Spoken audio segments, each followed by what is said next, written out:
Rapaziada, mesmo com o lançamento do capítulo 3, ainda gera aquela dúvida que a gente sempre teve em todos os capítulos até, não é mesmo?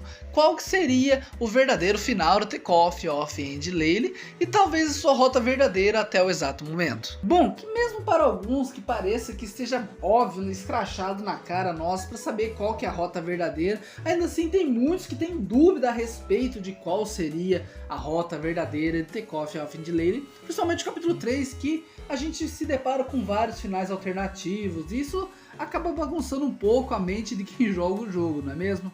Então nesse vídeo eu vim esclarecer para vocês qual seria a rota verdadeira do capítulo 3 de Takeoff of Endlele. Bom, meus amigos, antes de mais nada eu já peço para vocês se inscreverem no canal, deixar o like, pô, que ajude demais, vocês não têm noção da ajuda que vocês dão no canal, se inscrevendo, compartilhando, deixando um like, comentando, pô, tô sempre lendo os comentários de vocês, coisas boas, coisas bizarras para variar, mas isso faz parte, são os ossos do ofício, não é mesmo? Esse canal não existiria sem vocês, então se não for inscrito, se inscrevam, não custa nada para não perder nenhum vídeo novo aqui no canal dessa série que vocês amam tanto. E antes de nada, já peço perdão pela voz que eu tô, cara, tô gripado pra caramba, mas eu não posso deixar de faltar vídeo aqui pra vocês, não é mesmo?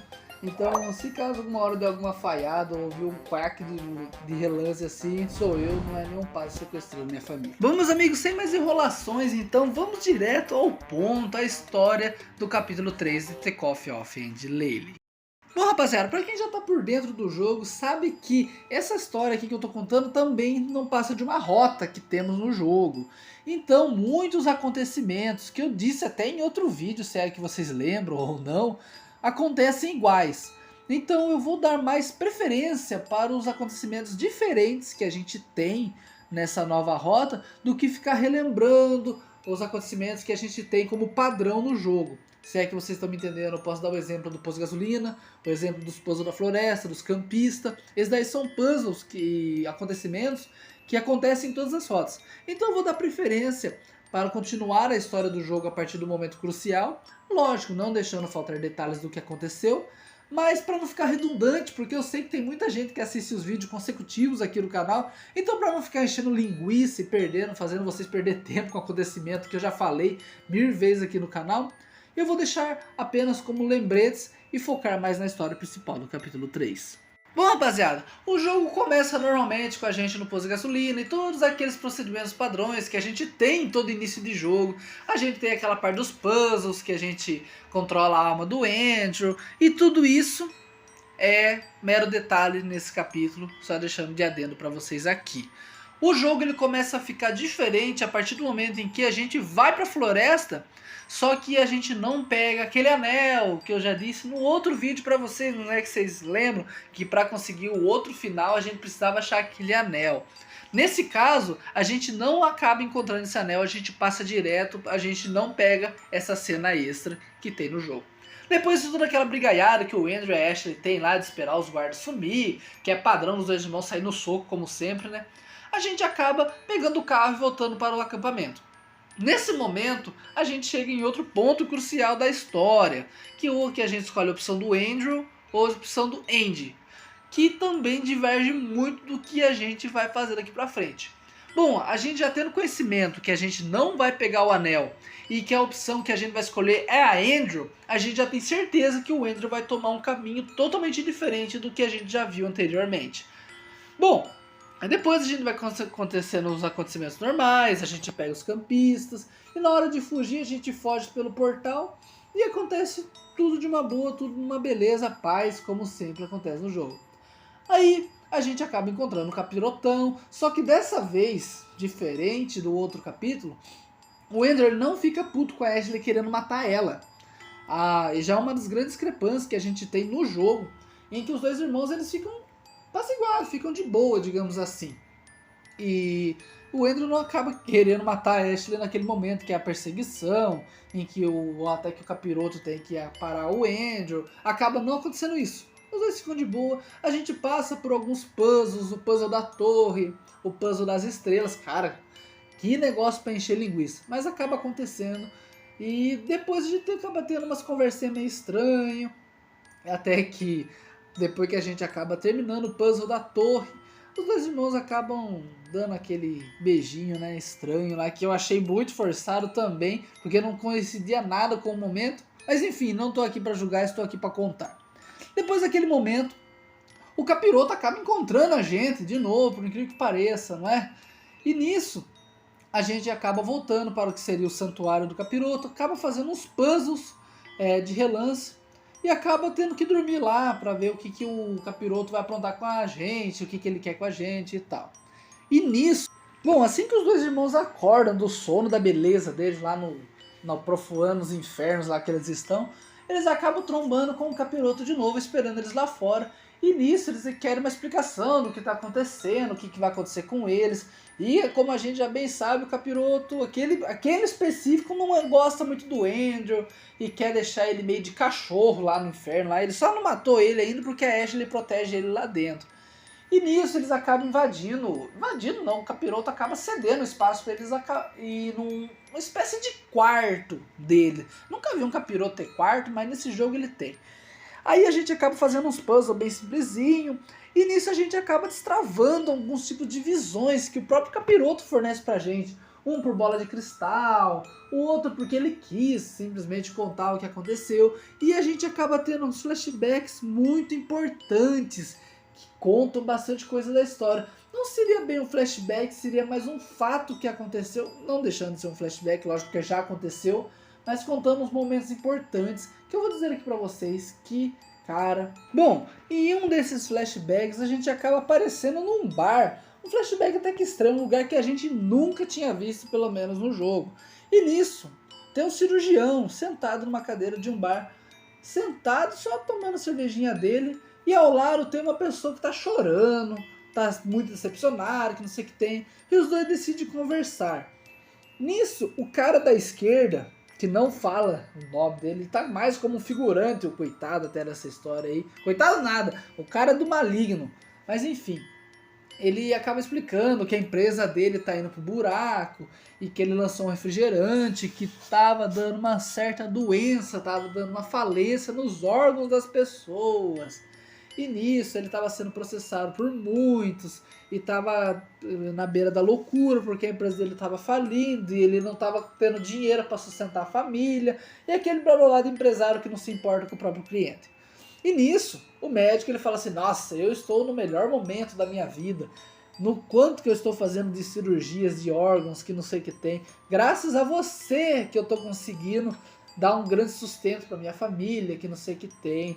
Aí hoje eu tô trocando de carro, ele tava se esbanjando basicamente. E nisso, acaba surgindo uma ideia da parte do cirurgião a respeito do cara. Ó, se você acabar continuando aí, fazendo isso, a gente pode fazer um negócio legal, não sei o que tem. E o cirurgião, provavelmente ele é uma pessoa muito influente, porque ele era o único cirurgião que fazia esse tipo de transplante de órgão, digamos assim, que eu posso dizer pra vocês. E nisso ele tinha um certo poder a respeito do que ele poderia fazer com a mídia, que não sei o que. Eles tinham uns contatos. E nisso eles decidiram fazer uma espécie de acordo. Contanto que a empresa de refrigerante continuasse produzindo os refrigerantes para que continuasse dando as doenças e as pessoas precisassem de órgãos, tanto ele quanto o cirurgião ia conseguir um esquema para conseguir os órgãos para vender para as pessoas que estavam precisando de órgãos. Vocês entenderam como que está sendo o esquema? Eles estão criando tipo um abatedouro e vendendo o órgão para quem precisa. Foi exatamente o que a gente viu no capítulo 1. Os dois irmãos acabaram sendo vítimas disso. E por causa do tratamento de água. Não deixou muito claro se algum dos dois era dono do tratamento de água, ou eles simplesmente conseguiram uma manipulação lá, falar que a água estava infectada, que não sei o que tem. Eu vou contar um pouco mais de detalhes no próximo flashback, e a gente tem algumas respostas que eu acho que vale a pena vocês entenderem também o contexto da história. E nisso o flashback acaba aí. A gente já tem noção de que tudo aquilo era a respeito do tráfico de órgãos. Só que a gente não tinha noção de que tudo que aconteceu a respeito da água, do tráfico de órgãos, da empresa refrigerante, como que estava tudo ligado. A gente tinha noção de que a empresa refrigerante ela fazia um negócio ruim e que a indústria de água estava segurando todo mundo lá em quarentena, que não sei o que tem. A gente não sabia se era verdade até o momento, a gente só sabe que os dois irmãos não estavam infectados. Mas se era verdade ou não, next tibiribas. Depois disso, a gente acaba descobrindo que tudo não passava de um grande esquema de um cirurgião de uma empresa de refrigerante. Olha que negócio bizarro, né? Nesse próximo flashback a gente tem até nessa sala, depois da brigaiada que o Andrew tem com a Ashley, falou, nossa, olha os caras fazendo a gente abatedouro, que não sei o que tem. Toda aquela conversa ladainha de sempre que a gente tem, dos dois brigar de novo. Acaba tendo um flashback de novo daquela bola de cristal. Só que dessa vez a gente tem a Renée e o Douglas. Sim, o pai dos dois irmãos chama Douglas. É por mais que eu acho estranho ainda, mas tem que chamar pelo nome. É o nome esse daí que a gente tem que aceitar. Esse cirurgião acaba conversando, tentando convencer os dois de que o lugar estava com água infectada e que não sei o que tem. A partir desse momento, no caso, o Richard não, o Douglas, ainda estou confundindo o nome, e a Renée moravam no apartamento com eles ainda. Então o médico tentou aplicar o golpe neles. Só que a Renée não é tonta nem nada, percebeu que não tinha nada a ver com nada e que não passava de um grande lance de manipulação, pulou fora e que se dane. Só que nisso, a Renée não é também do jeito vilanesco dela, falou que os dois filhos delas estavam lá e o médico ainda insistindo que os dois estavam doentes, que não sei o que tem. Eu não acredito que a Renée tenha acreditado nessa história do médico. Eu acho que ela simplesmente deixou para ganhar o que ela achou que vocês acham que ela tá ganhando. Depois de toda aquela conversa, a Renée fala pro médico que não sei o que tem. Não, a gente não vai fazer isso, a gente vai te denunciar, que não sei o que tem. Aí o médico, nem tonto nem nada, falou assim, não, mas é uma chance de vocês ganharem muito dinheiro com isso. Além do tráfico do órgão dos seus filhos, a gente pode fazer uma fraude no imposto do seguro de vida. No imposto do seguro de vida não, só no seguro de vida. Ah, mas como que vão assegurar duas pessoas que estão infectadas para morrer? E nisso a gente já percebe que o cirurgião ele tem um dom, ou ele tem muitos contatos mesmo, de divulgar para a mídia. Tem algum contato na mídia que fala o que realmente quer que ele fale. Se é que vocês estão me entendendo. Ele é a voz da mídia, ele tem a mídia a favor dele. Ele falou que não falou para a imprensa nenhuma que eles estão doentes. Então, duas pessoas de mais ou menos 20 anos, completamente saudáveis, é dinheiro fácil para a empresa de seguro. E nisso, a Renée acaba, não, tudo bem, faça o que vocês quiserem aí, eu só quero saber do dinheiro. E resumidamente a conversa foi toda essa. A Renée praticamente vendeu os filhos dela. E nisso o médico fala assim, não, pode ficar tranquilo que a gente vai providenciar tudo o resto e que não sei o que tem, você pode ficar tranquilo quanto a isso. E voltando ao capítulo 2, a gente tem que lembrar que a gente conseguiu encontrar uma certidão de óbito. Então o que tudo indica, o médico fez uma certidão de óbito, talvez para enganar a Renée, ou simplesmente para ter um álibi caso os dois aparecessem com algum tipo de... caso desse tudo errado, a Renée tivesse seu álibi, digamos assim. Você vê como que os caras eram filha da puta. Essa é a verdade que tinha que falar pra vocês. Os caras venderam os próprios filhos e pra empresa. Cara, vamos prosseguir porque se a gente for parar a pensar o quão indignante é esse jogo, a gente vai ficar maluco. E nisso, os dois irmãos simplesmente cagam e andam pra situação lá. Pô, já matei eles mesmo, já matei a mãe e meu pai lá, então o deles tá pago. Só que nisso a gente já começa a entender que como que vai prosseguir o capítulo daqui em diante. Vai acontecer mais alguns acontecimentos importantes daqui pra frente, só que a gente sabe que eles vão atrás do doutor agora. E nisso, esses daí seriam os dois flashbacks mais importantes da história do capítulo 3, que conta também um pouco do passado, explica muita coisa e o porquê que os dois irmãos estão naquela situação. Que por mais que os dois sejam doentes e toda aquela história e tal, eles foram vítimas de um esquema de tráfico de órgãos que não tem precedente de quantas pessoas morreram. A gente lembra até no capítulo 3, acho que foram 53 pessoas até o presente momento que morreram naquele incidente da água contaminada lá. Sem contar os outros milhares que morreram antes deles fizeram quarentena com aquele apartamento. Mas enfim, isso daí já é só dando uma adenda aqui pra vocês explicando como que era a gravidade do negócio. Depois disso o Capiroto fala que precisava fazer uns negócios com a Ashley e que era pra pagar ela pagar a dívida dela, que todas aquelas visões não iam sair de graça e ladainha de sempre do Capiroto lá por cima da Ashley. E nisso o Capiroto ele acaba querendo mostrar pra Ashley como funcionava o esquema de almas, para deixar ele forte, que ele tinha que esperar alguém invocar ele com o círculo, com todas as runas e as velas e tal. E nisso, a Ashley tava totalmente confortável lá no inferno. Pô, eu tenho meu irmão só pra mim aqui. Eu consigo dinheiro, eu consigo o que eu quiser lá fora, eu só trago aqui pra dentro, pra que eu vou voltar pro mundo? Esse era o pensamento que a Ashley tinha. E nisso, o Capiroto acaba ensinando ela como fazia todos os negócios. Ela ia simplesmente lá, matava o cara, oferecia o cara pro Capiroto que invocavam eles. A Ashley roubava a carteira deles, roubava algum mantimento e levava pra lá pra eles comer. E isso estava sendo até o presente momento. Só que nisso o Andrew ainda indignado pelo fato da irmã não querer sair do submundo, ela querer viver no inferno não, e o Andrew querer voltar pra terra de tudo quanto é jeito, o Andrew acaba saindo perambulando pelo espaço-tempo do infinito do inferno lá. Nesse momento a gente acaba encontrando alguns puzzles, acaba acontecendo vários flashbacks importantes, que nisso a gente encontra uma sala oval com várias portas, que seria cada momento da vida do Andrew que foi importante. Bom, esqueci de um ponto importante aqui para falar para vocês. O Andrew só encontrou essa sala oval porque tem uma outra entidade que tá querendo ajudar ele, que seria o Capiroto Gigante, até que eu falo que tem ali no jogo. Ele não tem um nome específico, então eu chamo ele de Capirotão. Ele acaba encontrando o Andrew quando ele era criança, naqueles eventos que a gente tem na casa dos avós, até que o Andrew fica desacordado. Isso daí é um flashback que a gente tem no início do jogo também. É uma coisa bem sucinta, bem simples. A gente só percebe que o Andrew foi pro submundo por causa das florzinhas que acordam em volta dele. Mas depois daquele momento a gente não teve mais notícia dele.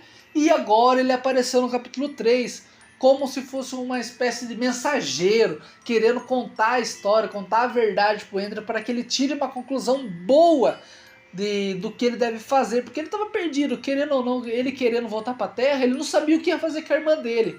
Ao mesmo tempo que ele gosta da Ashley, ele quer proteger ela, ele quer matar ela também. Ele não quer que a Ashley seja um encosto pro resto da vida dele. Então o Andrew tá nesse impasse, pelo que eu entendi que o Capiroto tá querendo fazer com ele. E nisso ele acaba induzindo a gente a alguns puzzles, alguns flashbacks, e é o que eu vou contar agora para vocês. Algumas portas falam do relacionamento com a Julia, que foi um negócio meio conturbado pelo simples fato da Ashley infernizar a vida da menina. Conta alguns fatos sobre a mãe que não tentou ajudar ele, deixou a Ashley na mão dele, não queria, não se importava em momento nenhum com o Andrew em querer saber que merda que a irmã dele estava fazendo, ela só queria saber de trabalhar e não queria saber de cuidar dos filhos. Teve um outro flashback também muito importante que a gente teve, da época de escola. Isso daí acontece até um pouco antes da gente encontrar essa sala, mas já que a gente tá falando de flashback, vale a pena já jogar todos do que eu ficar interrompendo a história para contar os flashbacks. Que, cara, pensa num capítulo que tem flashback. Que é a parte em que a gente volta pro colégio. A Ashley tá aprontando, como sempre, lá com a professora. Aí o Andrew tenta apaziguar a situação, que não sei o que tem. Só que nisso, quando a gente entra num puzzle, surge um boato de que o Andrew tava... vocês estão me entendendo. Mesmo não acontecendo. Só que o Andrew, por incrível que pareça, até eu falar que ele era um coitado nessa época, mesmo ele não sendo um coitado pelo que ele já fez com a Nina e tal, ele acabou sendo uma vítima de um boato que não aconteceu. E eu não lembro diretamente quem que fez esse boato. Se foi a Júlia ou se foi alguns coleguinhas deles e tal. A única informação que a gente tem é que a Ashley, ela foi convidada para sair por um outro carinha aí, meio romântico, não sei do que. O cara é louco, né? Vamos convenhamos, né? Tem louco pra tudo nesse mundo e a gente já acabou de conhecer mais um. Nesse momento, que a Ashley acaba rejeitando ele, mesmo ela tentando, né? Querendo ou não, os dois não tinham nada naquela época. Mas ela queria seguir a vida dela, tava procurando trabalho, tava querendo fazer a vida dela, mesmo a Ashley sendo louca que nem ela era. E nisso, acredito eu que quem espalhou todo esse boato na escola foi um cara que queria ficar com a Ashley e a Ashley meteu o pé na bunda dele. Aí, pra ele não sair como mauzão da história, não, eu não consegui ficar com ela porque ela tá ficando com o irmão dele, que não sei o que tem. Foi a partir de um boato, de um rejeito que a Ashley deu num cara, que começou a surgir todo aquele boato de que o Andrew acabava ficando com a irmã dele, por isso que a irmã dele não ficava com ninguém. Aí você vê como que é um absurdo, né? E nisso o Andrew acaba tirando justificativa com esse rapaz, A gente não sabe se realmente começou só com ele, a partir daquele momento, ou já vinha de antes. Muita gente fala que aconteceu até com os pais deles, mas isso não é dito no jogo, então não passa de um boato. O Andrew vai tirar justificativo com esse cara, acaba intimidando ele, mas querendo ou não, a fama não saiu do pé deles por um bom tempo. E a gente sabe muito bem que a Ashley não é uma pessoa que facilita muito a situação, né? Percebeu que tá dando bosta, geralmente você se afasta ou deixa tudo acontecer, dá uma passada de pano, digamos assim. Só que não, a Ashley sempre foi daquele jeito, sempre foi vulgar, uma pessoa que não liga pro que os outros estão pensando, e acabou só se fortificando tudo que acabou acontecendo naquele boato da escola. Depois, basicamente, do Andrew ver toda a desgraça que aconteceu na vida dele por causa da Ashley, ele acaba tendo uma noção do que realmente ele quer fazer. Ele não chega a dizer, mas a gente sabe que as intenções deles não vão ser boas. Não é à toa que é a rota da decadência. Então a gente já tem uma breve noção do que vai acontecer. Agora a gente vai para a última parte do jogo, em que a gente encontra uma sala onde temos a Ashley criança. Também, não sei se é um tipo de puzzle, um tipo de flashback, mas conta um pouco mais sobre o relacionamento dele com ela quando ele era criança. Ele fala que ela estragou a vida dele e que, cara, foi um negócio que ele perdeu a vida dele por causa dela e ela não se importa nem um pouco em saber que o Andrew acabou com a vida dele por ela. E isso acaba a gente tendo que fazer o puzzle, que fala um pouco sobre o que o Andrew sente sobre ele mesmo. Tipo assim, poxa, o bom filho que matou os próprios pais e acabou devorando eles. O cara que não conseguiu proteger a própria namorada. A criança que acabou sufocando outra dentro de uma caixa de madeira. O Andrew começa a se refletir vendo tudo que aconteceu de ruim com ele. E tudo acaba se direcionando a Ashley. Ele acaba culpando a Ashley de tudo que aconteceu na vida dele de ruim. Então lógico que o capiroto deve estar fazendo um tipo de manipulação para que ele entenda que a culpa seja toda da Ashley, mesmo sendo, realmente, o capiroto nessa parte aí tem até razão, né, se for parar para pensar, mas induzindo a ele ter esse pensamento. Nisso, a gente tem uma cena que eu achei bem pesada, em que a Ashley vai lá conversar com o Andrew, a Ashley criança, né, vai conversar com o Andrew, e o Andrew acaba perdendo as estribeiras e acaba picoteando a menina, mas estraçalhou de matar mesmo, e é um negócio que eu falei, nossa, cara, é pesado se for pra pensar, né? Ainda mais com a Ashley criança. Por mais que ela fosse cuzona também, né? Não é um negócio fácil de se ver. E nisso a Ashley começa a chorar. Mas por que você tá fazendo isso comigo? Aparece a Ashley grande, né? Agora. Por que você tá fazendo isso comigo? Eu não esperava que você fosse fazer uma coisa dessa. Eu sempre te amei e você nunca se importou. Você não sei o que. E o Andrew percebe que aquilo lá não passa de um fruto da cabeça dele. Que a Ashley verdadeira não tava ali. E nisso aparece o capirotão de novo, falando, olha, agora você sabe da verdade, e eu preciso de você, minha alma suja, para que uns projetos que é a mesma ladainha que que o outro capiroto fez com a Ashley, e esse capirotão tá fazendo com o Andrew. Só que esse daí, diferente do outro, dá pra ver que ele é um pouco mais amoroso, posso usar essa palavra? Talvez, com o Andrew, porque tipo assim, dá pra ver que ele consola o Andrew, falando, não, a sua vida foi difícil, mas a gente vai dar um jeito, e eu sei que tem, o capiroto começa a passar a mão no cabelo do Andrew, cara, é até que um negócio estranho de se parar pra pensar, né? Quem que é essa entidade? O que ela tá fazendo ali? Por que ela se interessou tanto pelo Andrew? E as respostas vão ficar somente pro capítulo 4. Sim, pessoal, o capítulo, a Rota Verdadeira, acaba exatamente nesse momento em que o Andrew ele decide levantar e ir pro rumo do capiroto grande lá, através do portal, e o episódio acaba ali. E por que eu digo pra vocês que essa é a rota verdadeira do jogo e não é nenhuma das outras rotas? Cara, pelo simples fato de todas as outras rotas não deixar claro que tem continuação pro próximo episódio, não deixa. Nesse episódio específico, nessa rota específica, me desculpe, aparece lá, continuação no caminho decadência, capítulo 4, em breve. Nas outras rotas não acontece isso. Nas outras rotas só aparece o desenho deles no final, fim, e pede pra gente voltar do último checkpoint. Então, deixando claro que os outros finais não são os finais verdadeiros. Se você quiser levar em consideração que os outros finais sejam verdadeiros, você não joga os outros capítulos que vão lançar. você falar, eu quero que o final seja isso daqui, eu não vou jogar os outros jogos. Não, tudo bem, eu entendo sua opinião e tal, mas eu que gosto do jogo, gosto do estilo, da temática do jogo, por mais que seja meio bizarro falar isso. É um jogo legal, um jogo agradável, com trilha sonora, marcante, com o envolvimento dos personagens, por mais que seja bizarro, ainda o envolvimento dos dois é coisa de... Cara, a trama é boa, digamos assim, que eu posso dizer pra vocês. Eu acredito que esse daqui seja o verdadeiro final do capítulo 3 e a rota que a gente vai tomar como verdadeira daqui em diante no canal. Bom, rapaziada, o vídeo fica por aqui, espero que vocês tenham gostado mesmo. Pô, foi um desafio fazer esse vídeo aqui, hein? A garganta ruim e muitos outros eventos acontecendo, hein? Espero que vocês tenham gostado. Se puder deixar o like, se inscrever, compartilhar, virar membro, vocês não têm noção da ajuda que vocês dão aqui no canal. Meus amigos, obrigado mesmo pela atenção de vocês e até o próximo vídeo. Fui!